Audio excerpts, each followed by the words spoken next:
아멘. 제가 예전에 오늘 말씀을 준비하다 생각한 거 있는데, 제가 어렸을 때 TV 광고가 있었어요. 자동차 광고였는데, 옛날에는 뭐 그냥 다 TV 광고, TV만 보고 있었으니까. 근데 굉장히 신선했고, 그래서 굉장히 마케팅에 성공해서 잘 팔린 차가 있었습니다. 그 장차가 예전에 르망이었는데, 대우자동차 르망 자동차였는데, 그 자동차가 조금 특별했던 게 광고를 하는데 자기 차 앞뒤에 달린 범퍼의 성능을 강조했어요.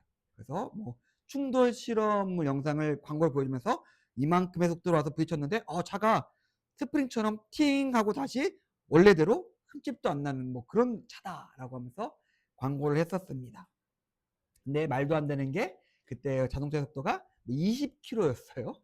20km 부딪히면은 뭐 당연히 그렇죠. 근데 저는 자동차라는 것에 범퍼라는 게 있구나. 범퍼가 앞뒤로 달려가지고 차를 그렇게 스프링처럼 보호해주는 부품이 있구나라는 것을 처음 알았습니다. 오늘 말씀을 준비하면서 보아스란 사람이 있어요. 이 사람이 굉장히 성실해요. 인자해요.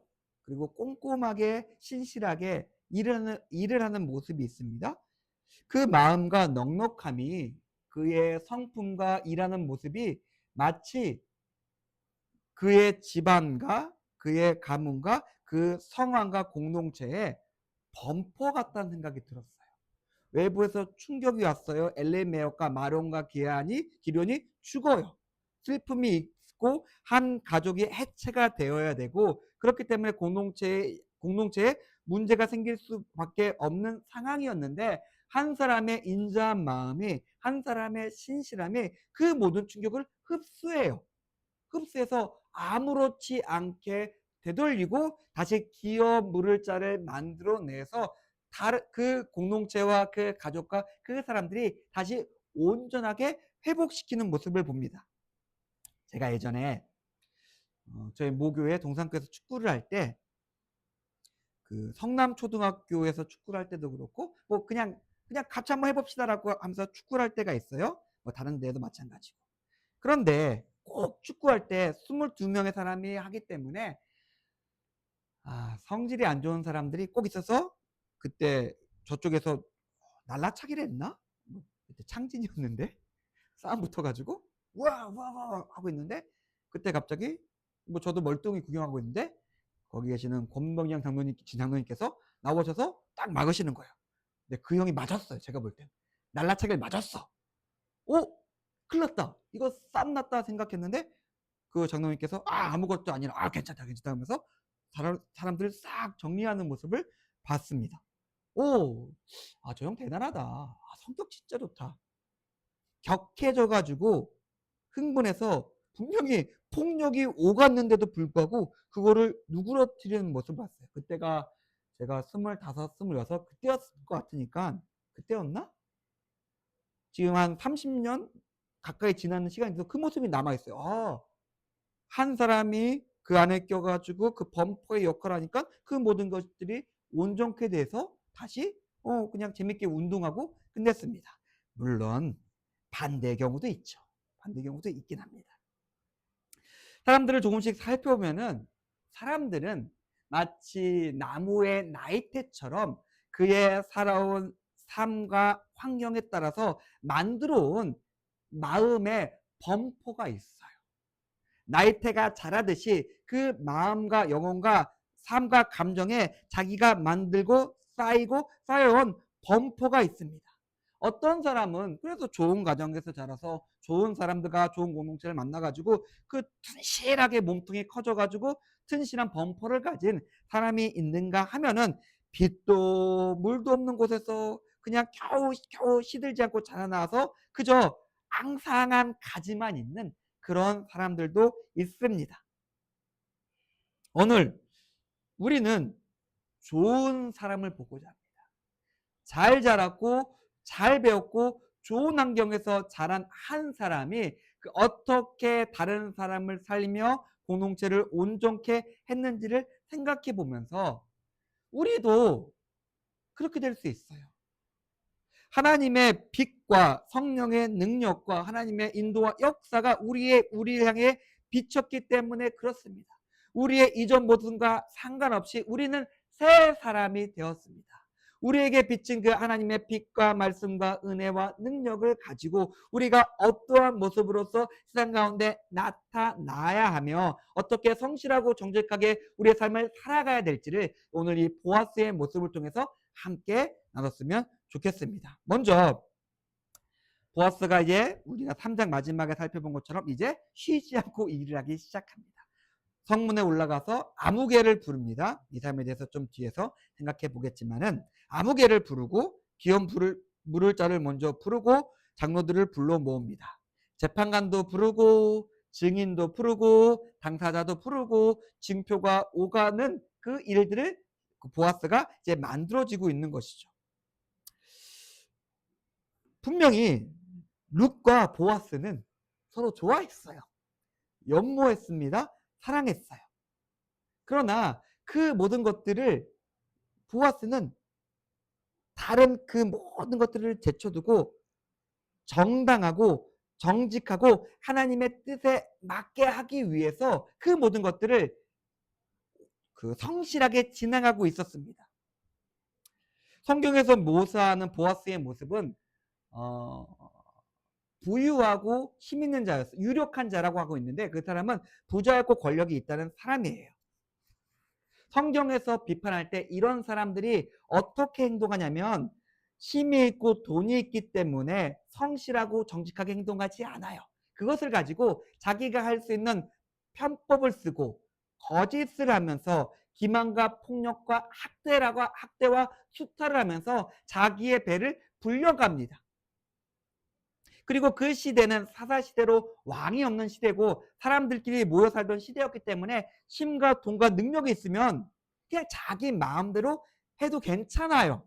다 커버할 수 있어요. 그러나 보아스의 인품과 행동은 달랐습니다. 제가 이 말씀을 준비하면서 개인적으로 정말 정신이 아득할 정도로 답답했던 부분이 지금 우리의 모습이에요. 우리의 모습입니다. 우리는 이전과 비교할 수 없을 정도로 잘 살아요. 이전과 비교할 수 없을 정도로 안전하고 이전과 비교할 수 없을 정도로 부유하게 살아가고 있습니다. 근데 이런 모습, 이렇게 우리가 보아스가 했던 표현처럼 유력하게 부유하게 안락하게 살아가고 있는 우리의 모습이 하나님 보시기엔 어떨까라고 생각할 수 있는 거죠. 예전에 그 갈급함과 예전에 그 갈망과 온전함과 선함을 추구하기 위해서 발버둥쳤던 모습이 여전히 우리의 모습인가? 아니면 그 가지고 있는 힘과 가지고 있는 건물과 많은 성도 수와 뭐 그런 것들에 취해서 우리가 편법으로 거짓과 기만으로서 힘과 폭력으로서 우리가 살아가고 있지는 않은가? 교회와 목사들이 압수수색을 당하고 있어요. 수사를 하려고 불려가고 있습니다. 뭘까요? 뭐 여러 가지로 생각할 수 있겠지만은 교회와 목사들이 합법적이지도 않고 정당하지 않아요. 자기 이익에 따라 자기 이념에 따라서 왔다 갔다 해요. 돈과 권력을 위해서 거짓말과 부정한 행위로 하고 있으며 그것 때문에 지탄을 받고 있어요. 뭘까? 근데 제가 예전에 말씀드렸죠. 제가 예전에 저희 아버지께 생전에 누구에 대해서 얘기했는데 나쁜 사람이에요. 나쁜 목사예요. 그래서 그 사람 왜 그런지 모르겠습니다. 아버지 했더니 아버지가 그분과 친분이 있는 분인데 제가 말씀드린 적이 있어요. 길선주 목사인데 아버지가 이렇게 얘기하시더라고요. 야, 네가 그 길선주 목사 젊었을 때 하던 거 반만 해라. 넌 그럼 진짜 좋은 목사 될 거야. 저희 아버지가 인정하실 정도로 정말로 열심히 정직하게 말씀과 복음을 위해서 살았던 사람이다. 근데 지금은 저렇다. 근데 만약에 너가 그 사람 젊었을 때 열정의 절반만 가지고 살아도 넌 진짜 좋은 목사 될 거다라고 말씀하셨습니다. 성경을 보면은 다윗이 위기를 모면하기 위해서 그 사울에 쫓길 때 거짓말하고 다른 사람들에게 피해를 주는 장면도 있어요. 이상한 장면이 있죠. 그리고 예수님을 보면은 그냥 보면 율법을 어기시는 것 같아요. 율법의 경계를 막시 넘나드는 모습도 보이기도 합니다. 뭐 특별한 모습이죠. 근데 뭐 그거야 조금 다른 경우이긴 하지만은 하나님의 나라와 하나님의 공동체는 누구보다 온전해요. 누구보다 순결해요. 누구보다 정직해요. 누구도 의로워요. 그 어떤 누구도 세상에 미워할 수는 있어요. 다르니까. 근데 그 다름이 너무나 올곧고 정당하고 의로워서 마치 낭중지추처럼 튀어나온 것처럼 뾰족하게 튀어나와 있기 때문에 너는 왜 그렇게 튀어나와 있냐라고 미움을 받을 수는 있는데 그 누구도 우리의 선함과 의로움과 정직함에 토를 달 수 없어야 됩니다. 하나님의 법이 그렇고 하나님의 백성의 삶이 그렇습니다. 여기서 나온 보아스는 순간적인 감정과 이익 때문에 사고를 치지도 않았고 자기가 가진 힘과 영향력과 권력을 사용해서 이 일을 편하게 하지도 않았어요. 반대로 다윗은 밧세바와 간통하고 그것을 덮기 위해서 우리아를 죽였습니다. 살인을 했어요. 훨씬 더 인격적이고 성숙하고 하나님의 마음과 법에 합해서 거기서 하나도 벗어나지 않고 무조건 그 안에서 보아스는 살아가고 있었습니다. 제가 룻기를 말씀드리면서 계속 성도들에게 말씀드렸던 것처럼 하나님께서 말씀하지 않으셔도 돼요. 하나님께서 하나님의 사자와 선자를 세워서 보내지 않으셔도 돼요. 하나님께서 뭐 하늘을 열고 뭔가를 놀라운 일들을 세상에 꽝 치셔가지고 역사하지 않으셔도 돼요. 왜요? 하나님의 사람이 그 선함과 성실함과 정직함을 따라서 하나님의 법 안에서 살고 있을 때 하나님은 마치 있는 듯 없는 듯 계셔도 그 땅 가운데 하나님의 일이 성취되고 있었습니다. 충분히 아름답고 선함이 하나님의 뜻이 이루어지고 있었어요. 하나님께서 우리에게 요구하신 것이 하나님께서 율법과 말씀을 주신 것이 하나님께서 성령을 우리의 마음에 주신 것이 여기에 있습니다. 우리는 언제나 하나님께 특별한 것을 구해요. 하나님 하늘도 좀 열어주시고 놀라운 것도 좀 떨어뜨려 주시고 누가 인정할 수 있을 정도로 내 삶에 아름답고 복되고 선하고 놀라운 것들로 가득 좀 채워주시고 아니요, 하나님 뜻은 그냥 우리가 하나님을 믿고 신뢰하는 정직하고 선하고 의로운 우리가 그 선함과 의로움을 따라서 성실하게 정직하게 사는 거예요. 그런 사람들이 모여서 공동체를 만들고 더 선하게 더 의롭게 살아갈 때 세상은 하나님을 보게 돼요. 제가 가끔 보면서 대단하다 생각하는 연예인이 한 명 있습니다. 김국진 씨인데 거기에 이제 유튜브에 그 일화들이 많이 나오잖아요. 일화들이 많이 나오는데 대단하다고 느껴지는 부분이 권력 앞에서 폭력 앞에서 위축되지 않아요. 이분은. 물론 잘 모르겠지만은 그 일화만 보고 있으면 분명히 폭력인데 분명히 강압인데 분명히 권력인데 바른 소리를 해요. 말 그대로 약입니다. 위축되지 않아요. 부정하고 억압하는 폭력에 침묵하거나 굽히지 않습니다. 정당해요. 그 정당함을 바르게 살아가고 있어요. 뭐 제가 알기로는 그 김국진 씨가 그 캐톨릭 신자인 걸로 알고 있는데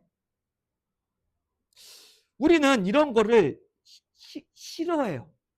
힘들어해요. 피하고 싶어요.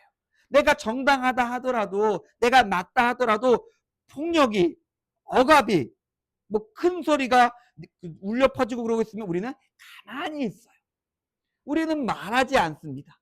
그냥 나는 뭐 괜찮으니까 나는 뭐 문제 없으니까 가만히 있습니다. 저는 하나님의 뜻이 이런 보아스에 있는 모습처럼 옳은 것이 있다면, 선한 것이 있다면, 정당한 것이 있다면 그것들을 위해서 성실하게 쉬지 않고 끊임없이 일하는 모습이 우리의 모습이어야 된다고 생각해요. 우리의 모습은 우리가 손해볼 수도 있고 힘이 들고 짜증날 수도 있긴 하겠지만은, 그럼에도 불구하고 하나님의 뜻이, 하나님의 말씀이, 하나님의 명령이 머무르는 그곳에서 내가 성실하고 정직하고 최선을 다해서 살아가는 것입니다. 교회는 작아지고 있습니다. 교회가 미어 터지고 터져나가던 시절은 이제 없습니다. 뭐 그냥 제가 조금 나누자면 저희 교회는 10년 혹은 20년 갈 수 있어요. 여기서 누군가 뭐 큰일 당하거나 뭐 해외로 나가지 않는 이상 저에게는 문제 없습니다. 이 공동체가 유지되는 문제가 없어요. 하지만 다른 큰 교회들을 보면은 5년, 10년, 20년 지나면 많이 달라져 있을 거예요. 왜요? 그 사람들을, 그 건물을 유지하기 위해서, 그 많은 인력들을 유지하기 위해서, 그 규모를 유지하기 위해서 필요한 것들이 너무나 많기 때문에 그렇습니다. 그것 때문에 망할 거예요. 그것 때문에 망할 겁니다. 왜? 교회가 한때는 미어 터지던 시간이 있었는데 이제는 계속해서 쪼그라들고 있을까요? 성령의 능력과 기도와 사랑과 성실과 정직은 사라지고 그저 자기 외형과 자기 모습 유지에 급급한 종교 공간이 되었기 때문에 그렇다고 생각합니다. 그냥 직접적으로 제가 말씀드릴게요. 이제 사람들은 기독교, 개신교회, 통일교, 신천지에 대해서 차이를 몰라요. 같이 나오고 있거든. 통일교회 한학자가 이런 일을 당하고 있다. 신천지의 이만희가 이런 모습에 이렇게 되고 있다. 어느 교회 어느 목사에다가 이런 모습 있다. 같이 나오고 있어요. 지금 같은 행동을 했거든요. 누가 교회를 가겠어요? 교회 안 가지. 교회 안 가지. 통일교와 신천지가 어떤 해악을 가진 것을 알고 있는데 개신교가 거기에 같이 얘기되고 있으니까. 이제 우리는 분명히 교회가 쪼그라드는 시대를 살아갈 겁니다. 그건 상관없어요. 그저 우리는 계속해서 그저 성실하게, 그저 정직하게 하나님의 뜻을 따라서 우리가 가지는 최선의 노력을 다하고 살아간다면 저는 보아스에게 함께했던 하나님의 은혜가, 하나님의 뜻이 우리 공동체 가운데 이루어질 것을 믿습니다. 동일하게 우리의 삶 가운데도 비록 우리의 그 주변의 모습은 이렇지만 하나님을 믿고 하나님의 길 위에 서 있고 하나님의 빛을 따라서 성실하게 정직하게 의롭게 내가 살아가고 있다면은 그 길 가운데 하나님께서 함께 하시고 하나님의 아름답고 선하신 것으로서 나를 온전케 하시고 나를 통해서 다른 이들이 온전케 하실 것을 나는 믿고 있습니다. 우리는 그렇게 살아갈 수 있으며 우리는 그런 모습으로 나타날 것이며 우리는 그런 공동체가 될 것입니다. 하나님의 법이 있습니다. 하나님의 법은 이거예요. 내가 하나님의 빛을 가지고 하나님의 말씀을 가지고 하나님께서 주시는 좋은 것을 가지고 살아갈 때 하나님의 법은 말하고 있는 게 뭐냐면 함께해라. 너 혼자 가는 거 아니다. 함께해라. 함께하는 사람이 도와줘라 라고 이야기하고 있어요. 제가 요즘에는 제가 개척 초기에는 레이기 설교를 했었는데 다시 해야 될 것 같긴 한데, 레이기를 보면은 하나님의 영광이 임한 다음에 바로 나오는 게 하나님을 제사하는 방법이에요. 화목제, 번제, 소제. 그러니까 한 사람 한 사람이 이제 어떻게 하나님을 예배해야 되는지, 하나님과 친해져야 되는지, 어떻게 주의 사함을 받고 은혜 받을 수 있는지를 쭉 알려줘요. 그것들이 알려주고 있다가 얘기가 성막과 제사장과 뭐 그런 것으로 확대되다가 마지막에는 이스라엘 공동체의 안식과 안식년과 희년돼서 이야기합니다. 한 사람이 받은 하나님과의 교제, 관계, 예배, 회복이 결국 그 공동체를 어떻게 변화시키시는지를 쭉 파노라마처럼 보여주는 게 저는 레이기라고 생각해요. 저는 그렇게 읽었어요. 내가 하나님을 만나고 하나님을 알고 하나님의 은혜를 받은 내가, 그런 한 사람 한 사람을 모인 우리 공동체가 어떠한 모습을 이어야 되는지를 쭉 보여주고 있습니다. 예수님도 그랬어요. 예수님은 그냥 예수님의 삶은 종행사회였어요. 그냥 여기 갔다가 저기 갔다가 요단강을 건너갔다가 다시 건너왔다가 갈릴리호수를 건너갔다가 다시 왔다가 국경을 넘었다가 다시 내려갔다가 예수님의 삶은 종행 사행으로 다니시면서 그것들을 통해서 다른 사람들을 만나고 온전케 하셨습니다. 함께하라. 함께하는 사람이 도우라라고 이야기하고 있는 것이죠. 그런데 오늘 아무개가 나옵니다. 성경에 이름이 안 나와요. 의도가 있다고 생각합니다. 왜요? 뒤에 족보의 얘기가 나오거든요. 족보의 이름이 딱딱딱 바뀌는 사람이 있는가 하면은 이 사람은 그냥 아무개로 끝나버립니다. 뭘까요? 분명히 친족이었습니다. 가족이었어요. 어찌 보면은 이 사람의 이름은 인류 역사에서 가장 위대한 가문 한가운데 들어가야 될 사람이었어요. 영광스럽게 자기 이름이 들어가야 될 사람이었는데 그 사람이 아무개가 되어버립니다. 스스로 물러갑니다. 성경에 스스로 물러난 사람들의 이야기가 있습니다. 부자 청년의 이야기처럼. 예수님의 말씀을 듣고 실족해서 떠나간 많은 사람들의 얘기처럼. 뭘까요? 이 사람의 이유는 이렇게 설명되어 있습니다. 내 기업에 손해가 있을까요? 나는 못하겠다. 이 사람은 이스라엘 사람이었습니다. 이 사람은 유다 지파 사람이었어요. 하나님의 공동체 안에 있으면서 하나님의 법을 알고 있는 사람이었습니다. 그런데 이 사람은 하나님을 믿는 사람이었냐고 말할 때 아닐 것 같다. 처음에 이 사람 말씀을 보면은 땅을 사라. 내가 모르겠다. 내가 땅을 사겠다라고 이야기합니다. 왜요? 내 땅이 넓어지는 거잖아. 사겠다라고 얘기해요. 근데 그 다음에 이야기가 펼쳐집니다. 너가 이제 룻과 결혼해서 그 사람에게 아들을 낳아줘야 된다? 라는 말을 듣는 순간 못하겠다. 왜 그러냐면 이제 아들을 낳으면 이 사람이 양육을 해야 돼요. 그리고 양육돼서 다 큰 아들이 성장하면 그 아들이 그 땅을 물려받아야 돼요. 나는 돈 쓰고 시간 쓰고 힘 썼는데 내게 남는 게 아무것도 없네. 내 기업에 손해네. 그럼 난 못하지. 처음에 들린 얘기로 내게 이득이 되고 내 땅이 넓어지고 내가 많은 것을 가질 수 있다는 이야기를 들을 때는 흔쾌히 따라갑니다. 흔쾌히 함께 걱정하지 마. 내가 하겠다라고 단언합니다. 그런데 바로 뒤에 다른 이야기, 그 하나님의 법을 따라갔을 때 생길 수 있는 다른 이야기를 듣자마자 떠나버립니다. 하나님의 말씀을 듣고 들뜬 마음으로 따라갔다가 아무 생각 없이 주는 만나 먹고 매출하기 먹고 홍해 갈라지고 하나님의 능력과 역사를 보며 좋아하며 따라갔다가 실제로 그 길이 그 삶이 어떤 것인지를 깨닫고 애굽으로 돌아가는 사람, 큰 길로 가며 예수님을 팔아먹고 사랑하는 세상으로 돌아가는 사람들의 이야기를 우리는 알고 있습니다. 단순하게 말씀드리겠습니다. 믿는 사람은 합니다. 믿지 않는 사람은 하지 못합니다. 하나님의 명령, 기업을 무르는 제도, 고해제도라고 하나님께서 분명히 함께 하시면서 함께하는 사람이 도와줘라라고 하나님께서 말씀하셨는데 하나님을 믿는 사람은 했고 하나님을 믿지 않는 사람은 하지 못했습니다. 성경은 언제나 이렇게 사람을 두 갈래로 나눴습니다. 결국에 그 길에 서는 사람과 결국에 그 길에서 떠나는 사람입니다. 예수님께서 마태복음의 종말에 대해서 말씀하시면서 두 사람이 밭에서 일하고 있는데 두 사람이 지붕에 있는데 두 사람이 같은 모습으로 같은 일을 하고 있는데 한 사람은 들림받고 한 사람은 버려질 것이다. 같은 모습으로 같은 일을 하고 있지만 뭐가 다를까요? 마음이 다르니까요. 믿음이 다르니까요. 누군가는 믿음이 있고 누군가는 믿음이 없으니까요. 저는 여러분의 마음을 알지 못합니다. 저는 여러분의 믿음을 알지 못해요. 그냥 같이 교회 안에 있어요. 같이 밥 먹고 같이 예배 드려요. 기도합니다. 그게 다예요.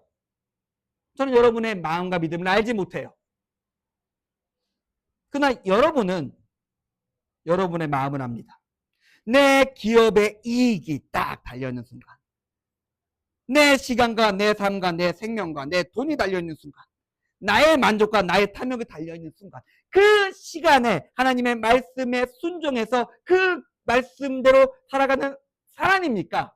아니면 야 이거 에이, 싫어, 에이, 짜증나, 에이, 귀찮아, 아 이건 난 못하지 라고 하면서 계속 손을 딱딱딱딱 그으면서 계속 나 혹은 내 가정, 내가 좋아하는 것, 내 기업으로 울타리를 쫙 쳐놓고 그 안에서 만족하며 즐거워하며 살아가는 사람입니까? 기업 무르기가 성취되었습니다. 죽은 자의 기업이 다시 세워지며 그 이름이 소망 가운데 계속 이어지게 되었습니다.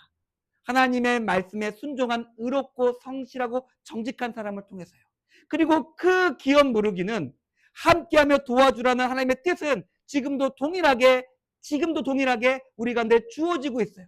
너가 도와라. 너가 함께해라. 하나님의 뜻과 명령이 들려지는 이 순간 우리의 마음과 우리의 삶은 어떻게 반응하고 있는지 우리가 생각해 봤으면 좋겠습니다. 내가 하나님을 믿는 사람인가? 하나님의 길 위에서 하나님의 빛을 보며 그 빛을 따라가는 사람인가?